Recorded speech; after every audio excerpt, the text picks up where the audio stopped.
Hey, what's up, everybody? BKFC fighter Noah Cutter here to do my first BKFC event review for BKFC 35, Myrtle Beach, South Carolina.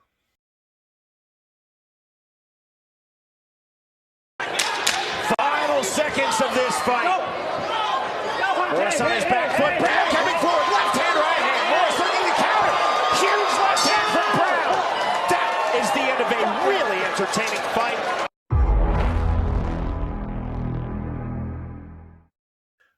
First fight on the prelims was James Brown versus Steve-O Morris. James Brown had a Taekwondo background. It was his BKFC debut. He would switch his stance a lot, normally just with the movement. He wouldn't normally fire too much. He was a southpaw and would switch with his movement, but would usually switch back to southpaw when he would strike. Steve-O, he's an orthodox fighter. He mainly fought out of the orthodox position. He also would switch his stance and switch his movement a little bit, but I noticed that he got caught southpaw into southpaw with Brown at one point, and that kind of stopped Steve-O from making that switch stance, and he stayed orthodox for the rest of the fight.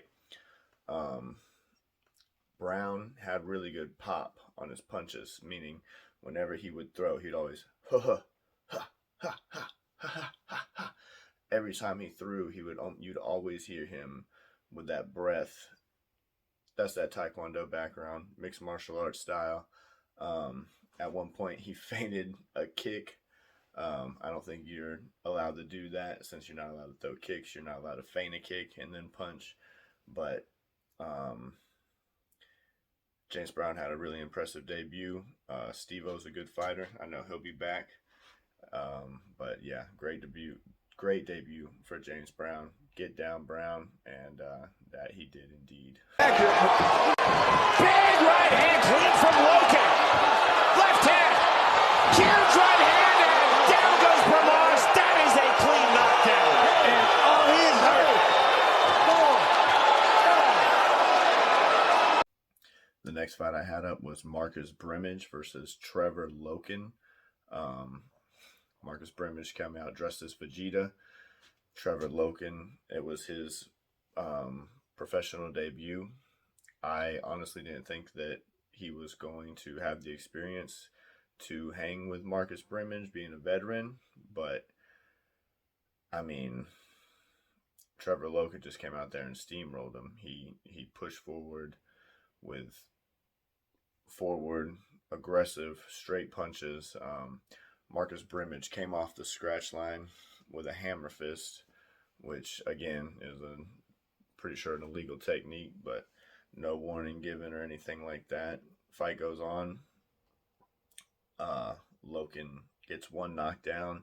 Might have been a little bit more of a slip. Second knockdown, no doubt about it. Marcus Brimage hits the ground, hits the back of his head on the canvas, gets up, goes to try to stand, stumbles out on his feet. Referee calls it, and that also ended up being the knockout of the night. So congratulations to Trevor Loken. Impressive BKFC debut. All in favor of your winner by unanimous decision, Albert Trillflight Incline. Albert Incline, he looked really good. He looked like he improved a lot since his first fight against Diaz. And yeah, he got the decision win over Canada's Devin Gibson. And like I said, he looked like he improved a lot, and looking forward to what he's going to do in the future. Tony Soto almost didn't give me anything to talk about, but he came in strong in the later rounds. He got the finish against Reed. I think they corner stoppage. They threw in the towel. And I think the thing that I remember most about that fight was I believe he hurt his right hand in the fight. You can see he says something about they're icing it. And there's some good corner work in his corner that he says, my right hand's hurt. And his corner says, well, fake the right and then hit him with the left. And that's exactly what Tony did in the finishing sequence. He threw the right hand up, feinted it, and then started throwing left hooks. and I think that he injured it. And if he did exactly what his corner asked him to do, and so that was good corner work, good corner to athlete work, and like I said, he got the finish. Continuing to swing big off the canvas. Left hand, left hand from Armis. Overhand left. Crushing shot from Armis. Right hand. Flat on his back goes Jacoby Lowry. Knockdown number 2. Robert Armis looked great against Jacoby Lowry. He came in very aggressive, throwing big hooks. Kind of Latino style fighter.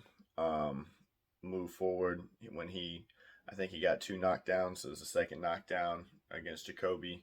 He folded him. I think it was a right hook. He folded him back, looked like he rolled his ankle. And as soon as he hit the canvas, the referee stopped the fight immediately. And that was probably the right call. Super impressive fight. Sting on the outside.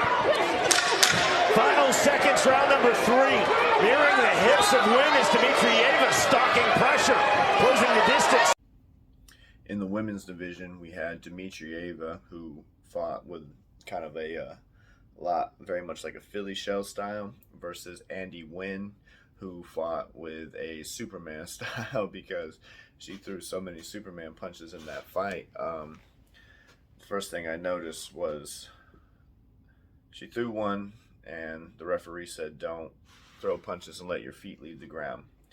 And then she threw it again, and then she threw it again and again, and he didn't want her anymore after that. So you gotta wonder, normally they tell us in the rules you're not allowed to throw Superman punches they say so your feet leave the ground, and I always argue with that your feet always leave the ground. I mean, when you're looping left hook, when you're jabbing and moving forward, your feet are leaving the ground. If you're moving forward, moving backward, your feet leave the ground. So then what they argue is that you're feigning a kick with the Superman punch because you're bringing the knee up and then you're throwing the hand. And since we can't kick, you can't feint a kick. In which I'll argue, well, I don't bring the knee up very high. I just barely raise my foot to get the jump off the ground. I think you should be allowed to do them. He mentioned something to her about it, but then he didn't mention it again. So kind of a tricky situation there. Andy Wynn switched her stance a lot. She fought really well. She cut Dmitrieva up pretty bad. Dmitrieva had real good forward pressure, but it didn't really look like she had the answers when she moved forward. She was just kind of wading forward with reckless abandon and taking a lot of punishment on. Andy Wynn would kind of piece her up as she came in. Split decision, Andy Wynn, really good fight. And also I thought that Britton Beltran did a really good job commentating that fight, and she also mentioned the Superman punches as well. And yeah, that was a really good fight in the women's division.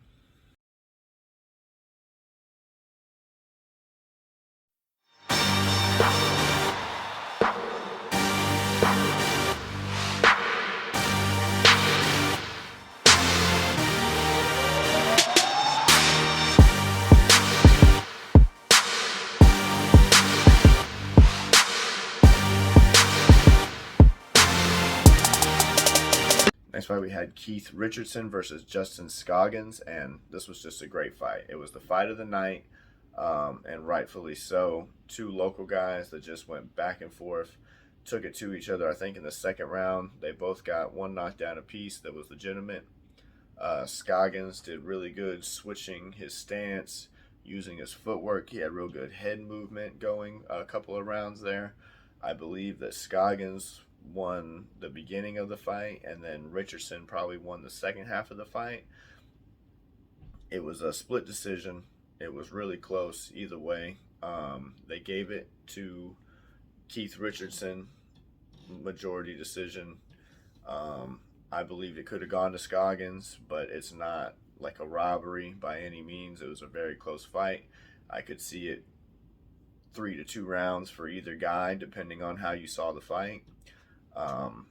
Keith Richardson did have a nasty cut that reached all the way from almost the side of his eye, coming all the way down around to his nose.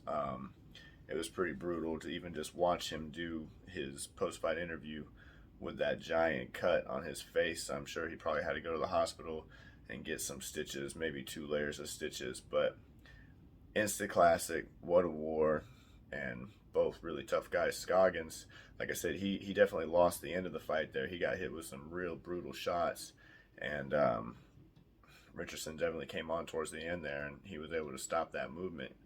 And just a great fight. And so congratulations to both of those guys. Fight of the night. They both get a bonus.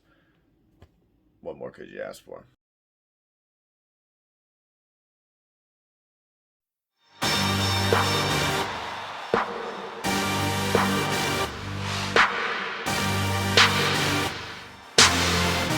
In the main event, we had Cedinho versus Gogo Slavinsky, and again, another pretty good fight. Cedinho was a karate style fighter, so we had a lot of in and out movement. You'd see him bouncing on both feet in and out, very much like a karate style fighter would. Gogo Slavinsky.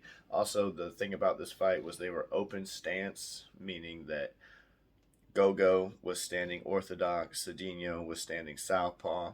In martial arts, I like to refer to that as open stance. Closed stance would be when both fighters are both the same, orthodox, or southpaw. So with that open kind of style, like I said, a lot of in and out movement. Gogo got a knockdown, I do believe, in the third with a left hand. By the fourth, he was wearing down on Cedinho.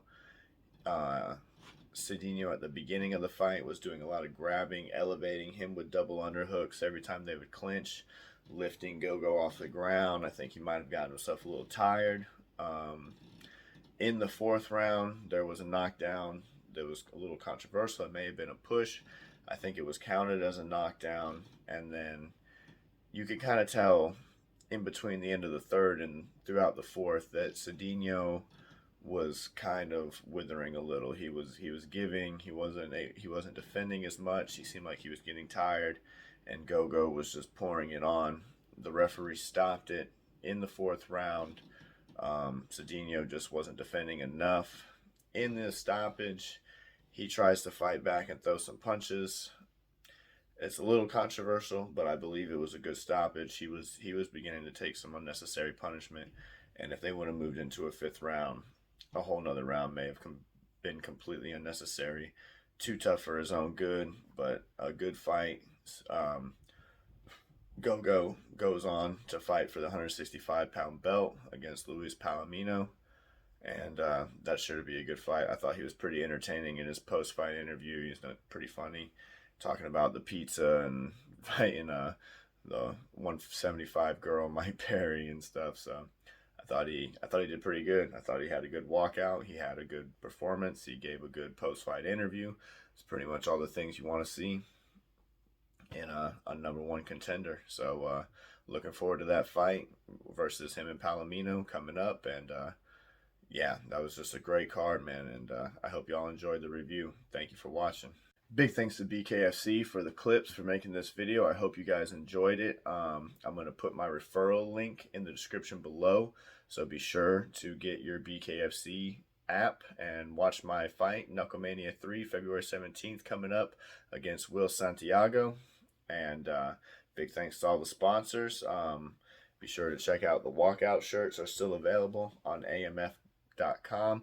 I'm going to put that link in the description below. Be sure to get your shirt in time for the fight, Knucklemania 3. Veterans Farms, thank you for their sponsorship. Shout out to Money Cuts, official barber of Team Cutter, Taylor. You can book with him from Destin to Pensacola to get your appointment set today.